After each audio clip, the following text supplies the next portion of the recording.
Hey guys, Rhino50 here with some World of Warships Legends content for you. Today I've got a game in the Foudre. Now it's a day after the ship is released. If you haven't seen my first video on my very first gameplay in the Foudre, I will post it into this video at the end, and you can take a look at that and watch the very first gameplay that I did have with the ship and kind of my thoughts on it. So I want to talk a little bit about this video as we get it started. This ship again came out yesterday in the pirate campaign for World Warships Legends. I've seen a lot of comments on Reddit, people talking about the cost and everything else for this ship. If you were like me and did not get the Jean Bart, very excited for this ship to come out. As you can see, I've taken the pirate camo off and put the Too Hot to Handle camo on, which I kind of reserve for my favorite ships, and this is quickly becoming one of them. Now with this camo on, you can look at the back of the ship and you can tell that she's just a reskin Jean Bart. Now the differences that I've noticed with the ship are basically what has been documented by World Warships. It's the secondaries have longer range, a little bit better accuracy for the secondaries. The primary weapons, the main guns, dispersion, it's I don't know how much worse it is than the Jean Bart. I get some really good dispersion, and then I'll talk a little bit about in the gameplay here what I'm finding as using the reload booster, kind of what that does to my dispersion, and I've noticed in some gameplay, and I don't know if that's in the coding or what. That being said, I do really enjoy this ship. I've been playing quite a bit of it. In this gameplay right here, I'm in a division with some friends of mine, and we're all running the Foudre. So that's why the title of the video is Pirates Searching for Booty, as we are in a division. And you'll see that, we're playing the ship as I believe it's intended to be played. It's aggressive, it's moving forward. Again, it's putting that bow and those guns out front, but it's definitely not starting the match and having to back up and just sit back and quote-unquote snipe from a distance with it. Typical French battleship-esque. You just make sure you want those guns firing and don't get them knocked out, and you'll do just fine. So we're starting a standard match here, and I believe I'll just wait till it comes up here. I can't recall which map that we did start on here. But we do start in the middle, as you'll see, and which tends to be, I don't know if you guys have noticed in division play, if you have a full division, where you're starting on the maps.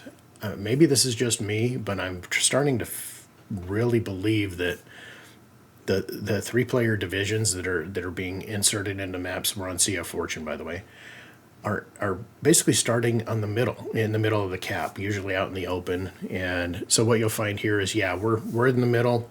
We have no destroyer support, obviously, because we're 3 Foudre battleships.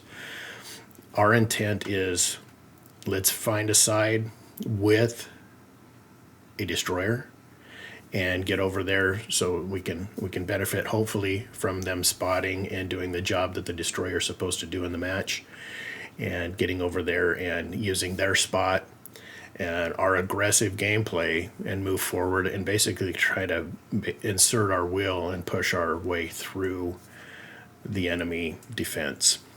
So we're going to head over towards the sea cap here and try to get over there without getting shot broadside. This is definitely a ship, just as any other ship. You don't want to get hit broadside in it.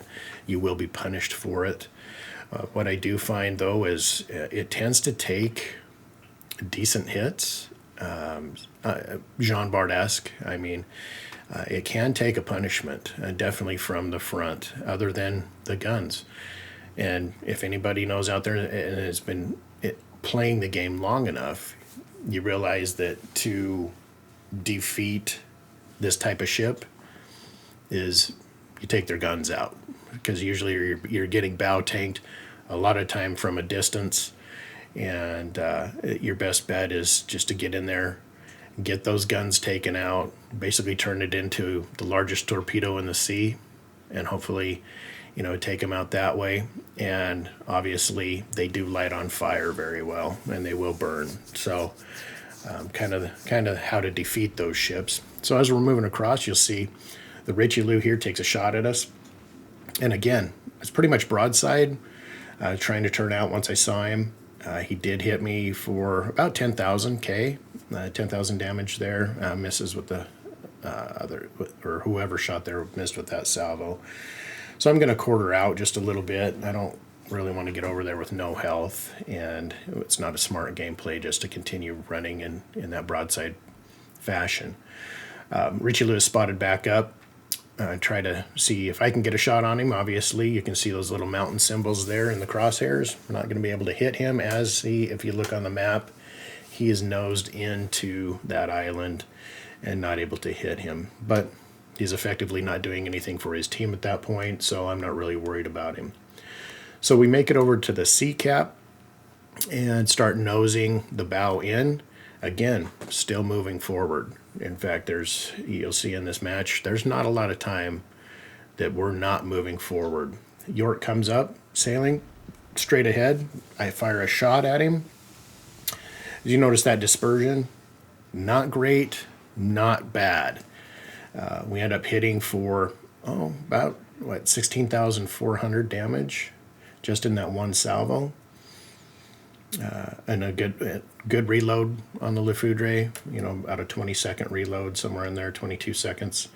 We're already loaded up, firing another salvo. As he turned to the other broadside, we get that salvo off, and at 11:53 in the match, we get our first sinking of a ship with 23,000 damage.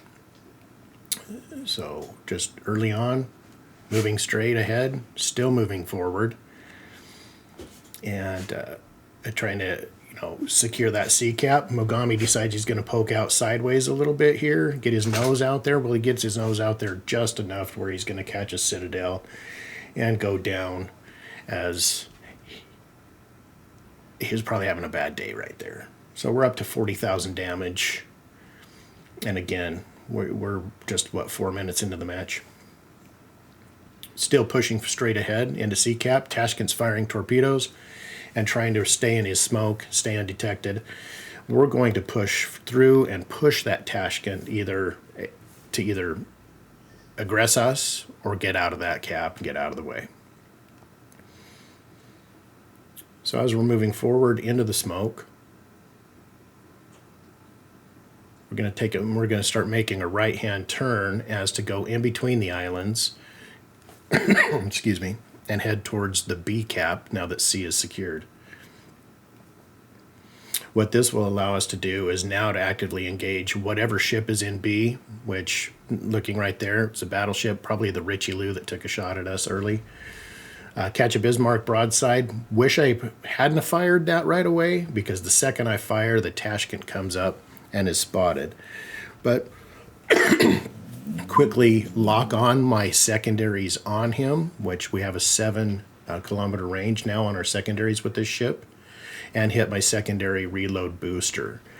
He does hit me with one torp. I'm able to dodge the rest of them, fire my second salvo from my main guns, and take the Tashkent out. So now we're down to 3 kills just off this one side of the map, and we're turning into the center of the map.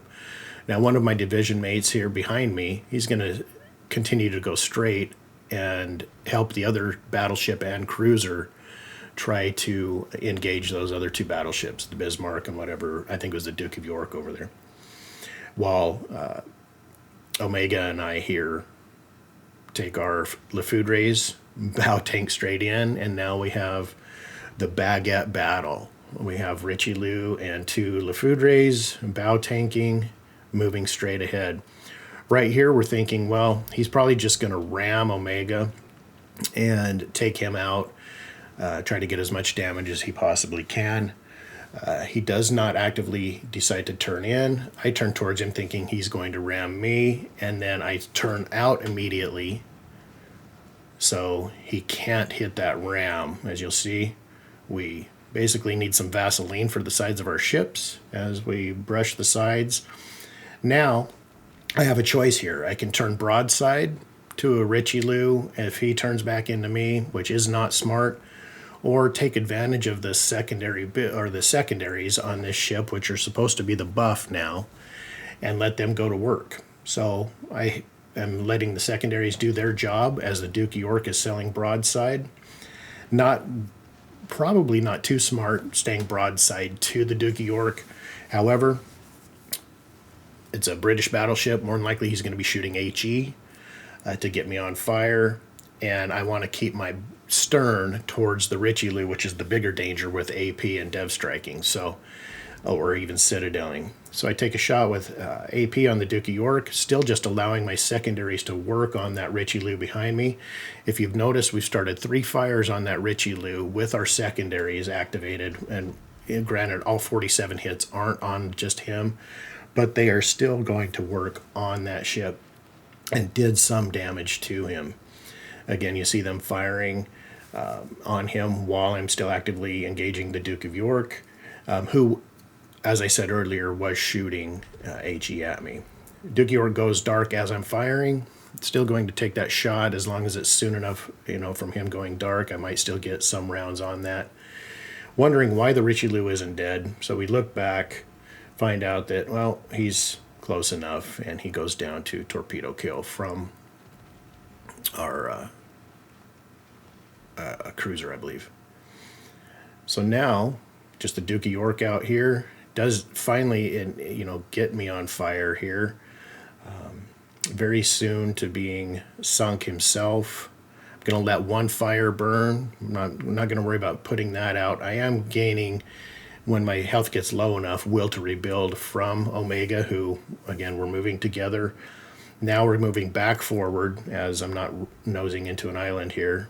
We're securing the B cap, or we're going to head over and finish securing the B cap and continue to move forward. Duke of York goes dark.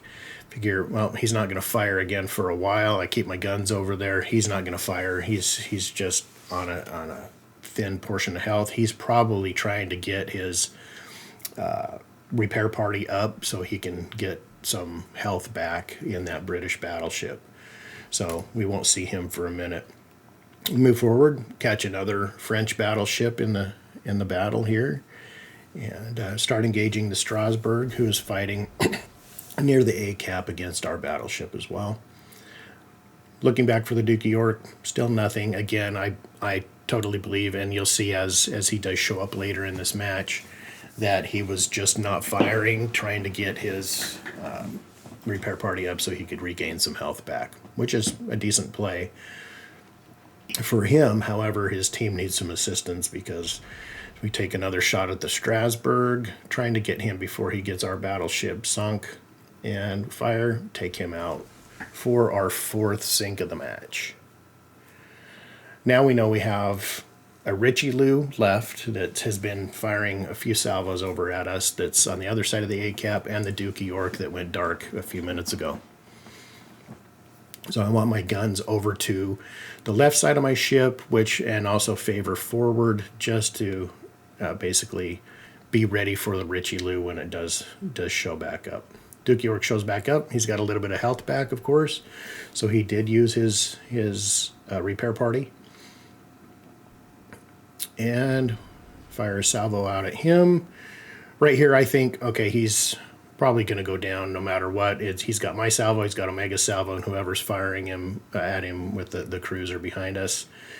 We're up to 117,000 damage, 118,000, and we don't get that sink. Richelieu rounds coming in from the front, which I know I'm bow tanked in him. I'm going to continue to move towards him. Fire that shot, even though the Duke went dark. Still fired that shot because it was reasonably close to him going dark. I feel that I could make that hit. Make the hit on the Duke of York and get the Kraken. So 5 kills, 118,000 damage, constantly moving forward in this ship. If anybody tells you, or you're out there and you just see them backing up in Jean Barche or the Foudre, they are not doing the team any justice. As you can see, we assisted on taking the C cap. We took the B cap alone, and we've basically affected the whole battle in moving forward and assisted everything at sea everything in the middle, and now we're moving over to A and basically just moving around the map at will. Now, again, it does help when you have a teammate doing the same thing and has the same intent as you. However, I believe this ship is designed to move forward. It's not designed to move backward. I don't think any battleship in the match is designed to move backward the second you start. And it's so frustrating to play in some of those matches, well, a lot of them recently, that you have battleships and destroyers moving backward at the time of the map start or the match starting. So now we're just moving forward, trying to hunt the Richelieu that's out there. I'm not sure if he's moved forward on the other side of the island to stay hidden from us, or if he's continued to back up and keep his bow on us. So we're just trying to find him here. And that time he shows up about 14 kilometers out, bow tanked in, and firing. So now it's just full speed ahead. Keep the bows toward him. You know, I've got it kind of quartered towards him. Probably better off if I was straight on. However, with the intent of not knowing what he's going to do, if he's going to continue to back up, or if he's going to start moving forward, similar to what the Richelieu did to us earlier, and try a ram. I figure I'm better off staying away from Omega, and then he's got to make a choice. He's got to go left or right if he's going to ram, which he does start moving forward. I am shooting some HE. I want to see, one, what's the fire capability of the ship.